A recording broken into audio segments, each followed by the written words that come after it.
Summer heat ను cool shades తో beat చేయండి. Mister opticals mister cool offer up to 75% of in summer glasses.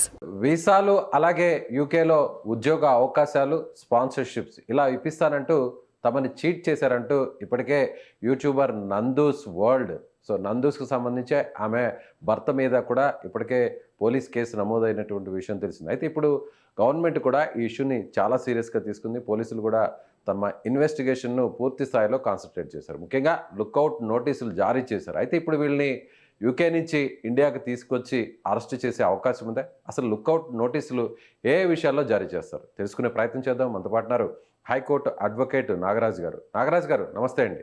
నమస్తే అండి. నాగరాజు గారు, గత ఒక వారం 10 రోజుల నుంచి కూడా ఎక్కడ చూసినా మీడియాలోనూ సోషల్ మీడియాలోనూ ఒక యూట్యూబర్గా ఫేమస్ అయినటువంటి నందుకు సంబంధించినటువంటి కేసు గురించి పెద్ద ఎత్తున డిస్కషన్ నడుస్తుంది. నిజంగా వాళ్ళకు వచ్చినటువంటి ఆ సెలబ్రిటీ స్టేటస్ని ఇన్ఫ్లుయెన్సర్గా ఉన్న వాళ్ళు ఈ విధంగా ఒక క్రైమ్కి పాల్పడి చీటింగ్ చేసినటువంటి పరిస్థితుల్లో వీళ్ళ మీద ఎలాంటి శిక్షలు పడే అవకాశం ఉంది? ఇప్పుడు ఇది ఓన్లీ ఎఫ్ఐఆర్ స్టేజ్ లో ఉంది కాబట్టి క్రైమ్ ఇన్వెస్టిగేషన్ పోలీస్ ఆఫీసర్ చేయాలి. ప్రధానంగా ఇన్సిడెంట్ లో నందు స్కామ్ అని చెప్పి మనం అంటున్నాం. ఇంకా ఇక్కడ ఉన్నటువంటి రమనందన అని చెప్పేసి ఆమె పైన వీళ్ళ పైన ఏదైతే ఆంధ్రప్రదేశ్ ఇబ్రాహీం పట్నం పోలీస్ స్టేషన్ లో క్రైమ్ రిజిస్టర్ అయింది. ఇంకా వేరియస్ పోలీస్ స్టేషన్స్ లో కూడా క్రైమ్ రిజిస్టర్ అయినట్టు తెలుస్తుంది.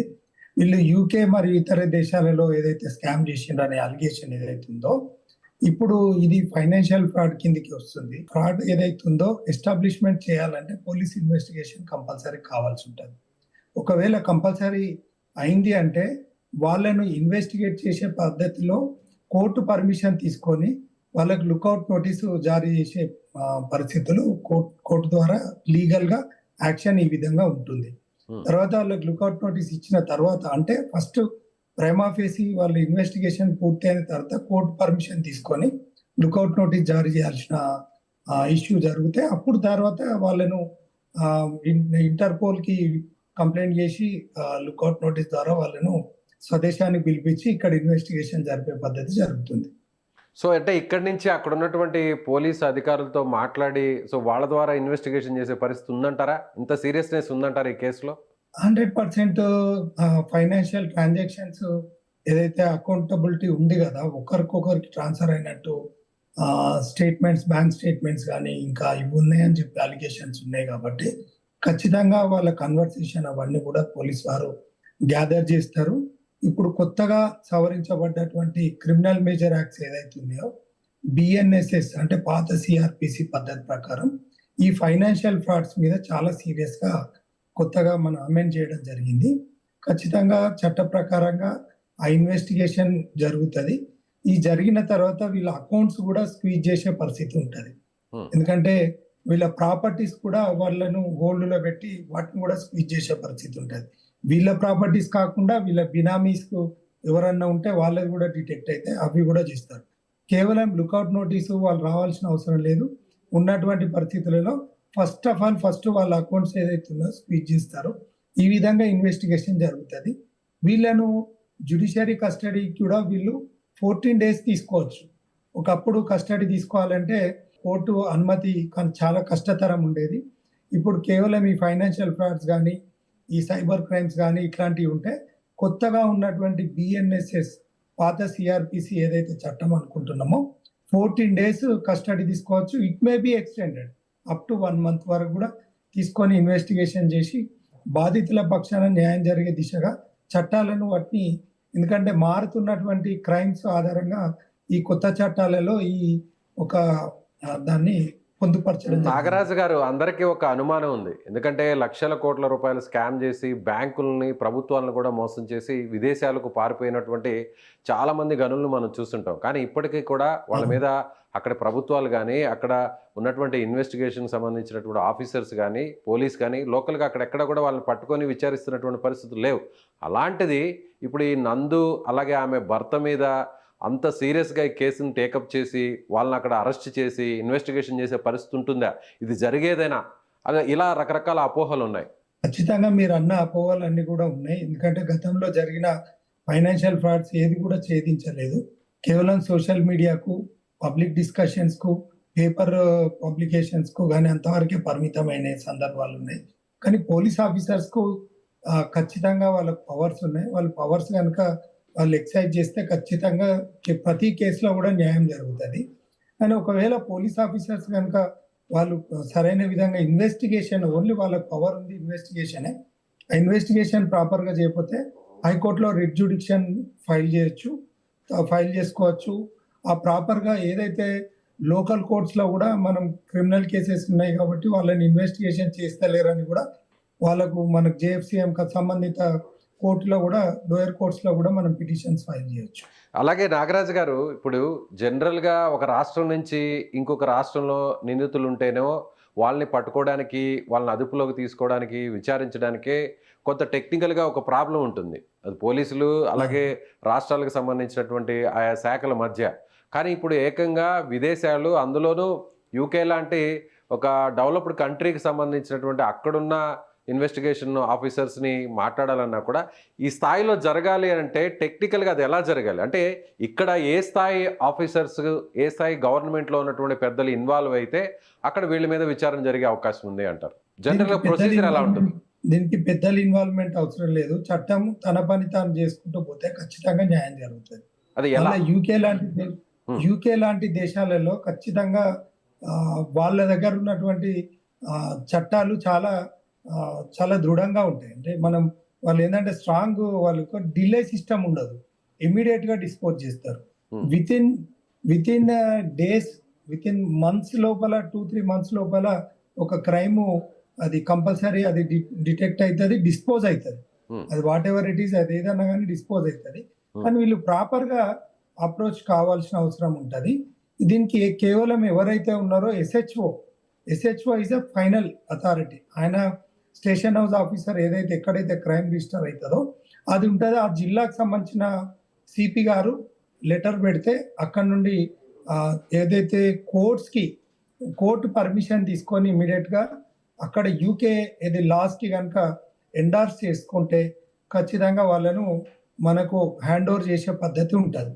ఒకవేళ లేదు అంటే మనము ఇక్కడ నుండి మనకు ఇంటర్పోల్ ద్వారా పర్మిషన్ తీసుకొని మన పోలీస్ పోయి కూడా అక్కడ వాళ్ళ సాయం తీసుకొని అరెస్ట్ చేసి తీసుకొని రావచ్చు. ఓకే. సో నిజంగా ఇప్పుడు ఈ కేసులో అక్కడ ఉన్నటువంటి సెక్షన్స్ కానీ, ఉన్న పరిస్థితులు కానీ, బాధితులకు సంబంధించినటువంటి వాళ్ళు ఎంత మోసపోయారనేటువంటి ఆ ఇన్ఫర్మేషన్ కానీ, రోజు రోజు కూడా స్కామ్కి సంబంధించినటువంటి విక్టిమ్స్ సంఖ్య కూడా పెరుగుతుంది. సో ఈ కేసులో పర్టికులర్గా అక్కడున్న సెక్షన్స్ని బట్టి సో ఎన్ని రోజుల లోపల, ఎంత టైం లోపల వాళ్ళని అదుపులోకి తీసుకునే అవకాశం ఉంది, లేదంటే డైరెక్ట్గా ఇండియాకు పిలిపించే అవకాశం ఉంది, ఇక్కడ అరెస్ట్ చేసే అవకాశం ఉంది? ఇండియాకు పిలిపించుకునే అవకాశం ఉండాలి. ఎందుకంటే ఈ క్రైమ్ ఇన్వెస్టిగేషన్ కావాలి, ఎస్టాబ్లిష్మెంట్ కావాలి. ఫైనల్ రిపోర్ట్ తయారైన తర్వాతనే వాళ్ళు అయితే రెడ్ కార్నర్ నోటీస్ వాళ్ళు వాళ్ళకు పంపించడం జరుగుతుంది. కానీ దీనికి ఇది చీటింగ్ గ్రౌండ్ కింద వస్తుంది. అబౌట్ 10 years క్రైమ్ కిందికి తీసుకున్న ఉంటది. 10 years క్రైమ్ కిందికి వస్తుంది కాబట్టి ఖచ్చితంగా ఇది non bailable section. Whatever it is bailable or non bailable, ఏదైనా కూడా క్రైమ్ ఈజ్ క్రైమ్ కాబట్టి క్రైమ్ లో కంపల్సరీ వాళ్ళ ఇన్వాల్వ్మెంట్ ఉంది అని ప్రూవ్ అయితే కనుక ఖచ్చితంగా కోర్టు సాయంతో వాళ్ళను లుక్అవుట్ నోటీస్ ఇచ్చేసి వాళ్ళని ఇండియాకు పిలిపించి ఇన్వెస్టిగేషన్ చేసి వాళ్ళని ఖచ్చితంగా కన్విక్షన్ అయ్యే వరకు కూడా వాళ్ళ పాస్పోర్ట్ సీజ్ చేసేసి కేసు డిస్పోజ్ అయ్యే వరకు, అంటే ట్రయల్ కంప్లీట్ అయ్యే వరకు అది అండర్టేకింగ్ తీసుకొని వాళ్ళను out of station, out of కంట్రీకి పోకుండా వాళ్ళను అంటే ఇక్కడ కస్టడీ తీసుకొని వాళ్ళ పాస్పోర్ట్ సీజ్ చేసే పరిస్థితి ఉంటుంది. సో రీసెంట్గా జరిగిన ఇన్సిడెంట్స్, అంటే ఇలాంటి ఫైనాన్షియల్కి సంబంధించిన చీటింగ్ కేసెస్లో ఈ విధంగా విదేశాల్లో ఉండి అక్కడ స్థిరపడిన వాళ్ళు, అక్కడ వేరే ఉద్యోగాలు చేస్తున్న వాళ్ళు, ఎవరైనా ఇక్కడ ఉన్నటువంటి కొంతమంది బాధితులను ఆసరాగా చేసుకున్న వాళ్ళని, మోసపోయిన వాళ్ళని, సో ఇట్లా ఎప్పుడైనా రెడ్ కార్నర్ కానీ లుకౌట్ నోటీస్ జారీ చేయడం కానీ జరిగి వాళ్ళని ఇండియాకి తీసుకొచ్చినటువంటి పరిస్థితులు ఏమైనా ఉన్నాయా ఇట్లాంటి ఇష్యూస్లో? రైట్, మీరు అడిగిన ప్రశ్నకు సూటిగా ఒక్కొక్క కంట్రీకి ఒక్కొక్క లా ఉంటుంది. ఇప్పుడు ఉదాహరణకి ఏంటంటే చాలా మంది క్రైమ్ చేసి అరబ్ కంట్రీస్ కంటే దుబాయ్ పోతే వాళ్ళు అక్కడ సెక్యూర్ చేస్తారు అక్కడ ఉన్న పరిస్థితులు అనే దాని మీద మనం చూస్తున్నాం. ఇప్పుడు మనకు కింగ్ ఫిషర్ విజయ్ మాల్యా ఉన్నారు, ఇప్పటి వరకు కూడా మనం పట్టుకోలేకపోయిండ్రు అది ఇది అనేదాన్ని. అయితే చట్టంలో ఉన్న కొన్ని లొసుకులు, వాళ్లకు అనుకూలంగా ఉన్నటువంటి కొన్ని లొసుకుల అంటే ఆధారంగా ఇదే విజయ మాల్యా గత కొన్ని సంవత్సరాలుగా ఇదే లండన్లో ఇదే యూకేలో పబ్లిక్గా ఓపెన్గా తిరుగుతూ ఇక్కడ గవర్నమెంట్స్ని ఇక్కడున్న న్యాయ వ్యవస్థలను కూడా సవాల్ చేస్తూ అతను ఇంటర్వ్యూస్లో మాట్లాడడం, మీడియాతో మాట్లాడడం, సోషల్ మీడియాలో మాట్లాడడం మనం వరుసగా చూస్తున్నాం. కానీ మనం ఏం చేయలేక నిస్సహాయ స్థితిలో మనం అందరం కూడా ఆ చోద్యం చూడాల్సిన పరిస్థితి ఏర్పడింది. అలాంటిది ఇప్పుడు ఇలాంటి వ్యక్తుల మీద జరుగుతాయా, అసలు నిజంగా విచారణ జరుగుతుందా అట్లీస్ట్ అనేది ఇప్పుడు అందరికీ ఉన్నటువంటి అనుమానం. ఇప్పుడు ఉన్నోనికి ఒక న్యాయం లేనోనికి ఒక న్యాయం అనే విధంగా చట్టంలో డిస్క్రిమినేషన్ ఉన్నది అనేది నేను ఖచ్చితంగా ఒక యాజ్ అడ్వకేట్ గా నేను చెప్తున్నా. ఎందుకంటే ప్రాక్టికల్ గా మేము ఒక జ్యుడిషియరీకి తోటి బార్ బెంచ్ రిలేషన్ లో మేము చూస్తున్నటువంటి అంశాలలో చాలా మన భారతదేశ చట్టాలలో ఇవి పురాతనమైన చట్టాలు, ఇవి ఆధునీకరించాల్సిన అవసరం ఉంది. ఎందుకంటే ఏ క్రైమ్ అయినా కూడా ఇంకోటి ఏంటంటే ఫస్ట్ ఆఫ్ ఆల్ మనం మాట్లాడుకోవాల్సింది ఏంటంటే ఇండియాలో ద బిగ్గెస్ట్ బిజినెస్ ఏంటంటే క్రైమే, తర్వాత పాలిటిక్స్. ఈ రకంగా ఏంటంటే ఈ చట్టంలో ఉన్నటువంటి లొసుకుల ఆధారంగా వీళ్ళు తప్పించుకోవడం జరుగుతుంది. కానీ చట్టంలో కొత్తగా మొన్న సవరించినటువంటి చట్టాలలో క్రిమినల్ మేజర్ యాక్ట్స్ లో బిఎన్ఎస్ఎస్ సిఆర్పిసి ఏదైతే అనుకుంటున్నామో ఖచ్చితంగా కొంత అమెండ్మెంట్ చేసిండ్రు, చాలా సీవియర్ పనిష్మెంట్స్ ఉన్నాయి.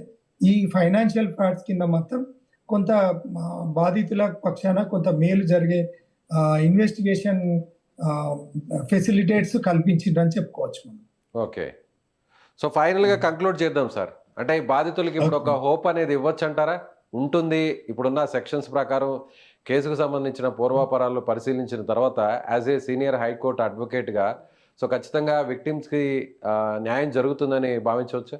చట్ట ప్రకారంగా చట్టంలో ఉన్నటువంటి ప్రొసీజర్స్ అన్ని కూడా ఫాలో అయ్యి ఒక పద్ధతి ప్రకారంగా పోతే, ఎందుకంటే ఇది సివిల్ క్రిమినల్ రెండు కేసెస్ కూడా వస్తాయి. రికవర్ ఆఫ్ మనీ కూడా వేసుకోవచ్చు, చీటింగ్ కూడా వేసుకోవచ్చు. ఈ రెండు కూడా పద్ధతి ప్రకారంగా పోతే, ఒకవేళ పోలీస్ ఇన్వెస్టిగేషన్ ప్రాపర్గా జరగలేదు అంటే హైకోర్టును ఆశ్రయించి రిట్ పిటిషన్ వేసుకొని ఒక పద్ధతిగా ఒక సినారియోగా పోతే కనుక ఖచ్చితంగా బాధితులకు న్యాయం 100% మనీ రికవరీ అయితే అవుతుంది. Right sir, thank you so much. Thank you. So ఇదే హైకోర్టు అడ్వకేట్ నాగరాజు గారు చెప్తున్నట్టుగా ఇటీవల మారినటువంటి చట్టాలకు సంబంధించి కూడా న్యాయ వ్యవస్థలో మారినటువంటి సెక్షన్స్ వచ్చేటువంటి తీర్పులకు సంబంధించి కూడా ఖచ్చితంగా ఒక హోప్ అయితే ఉండొచ్చు. విక్టిమ్స్ కూడా న్యాయం జరిగే విధంగా కూడా పోలీస్ ఆఫీసర్స్ సీరియస్గా దీన్ని తీసుకున్నట్లయితే, ఒకవేళ వాళ్ళు పూర్తి స్థాయిలో కాన్సన్ట్రేట్ చేయలేని పక్షంలో హైకోర్టుని ఆశ్రయించి హైకోర్టులో ఒక రిట్ పిటిషన్ వేసి కోర్టు డైరెక్షన్ ద్వారా కూడా వాళ్లకు లుకౌట్ నోటీస్ అలాగే రెడ్ కార్నర్ నోటీస్ను జారీ చేసి ఇక్కడికి ఇండియాకి తీసుకొచ్చే పరిస్థితి ఉంది. అలాగే ఇందులో సివిల్ అండ్ క్రిమినల్ రెండు కేసులు కూడా వర్తిస్తాయి కాబట్టి ఖచ్చితంగా బాధితులకు న్యాయం చేసే అవకాశాలు ఉన్నాయని ఆయన అంటున్నారు. సో మీకేమనిపిస్తుంది? నందూస్కు సంబంధించి ఆమె భర్త మీద వచ్చినటువంటి ఆరోపణలు, కేసులకు సంబంధించి రోజుకు పెరుగుతున్నటువంటి బాధితుల సంఖ్యకు సంబంధించి ఖచ్చితంగా బాధితులకు న్యాయం జరుగుతుందని మీకు అనిపిస్తుందా? ఇలాంటి సెలబ్రిటీస్, ఇలాంటి సోషల్ మీడియా ఇన్ఫ్లుయెన్సర్స్ చేస్తున్నటువంటి దురాఘాతాలు, చీటింగ్ సంబంధించి కూడా మీ దగ్గర ఉన్న ఇన్ఫర్మేషన్ని కామెంట్ చేయండి. Thank you.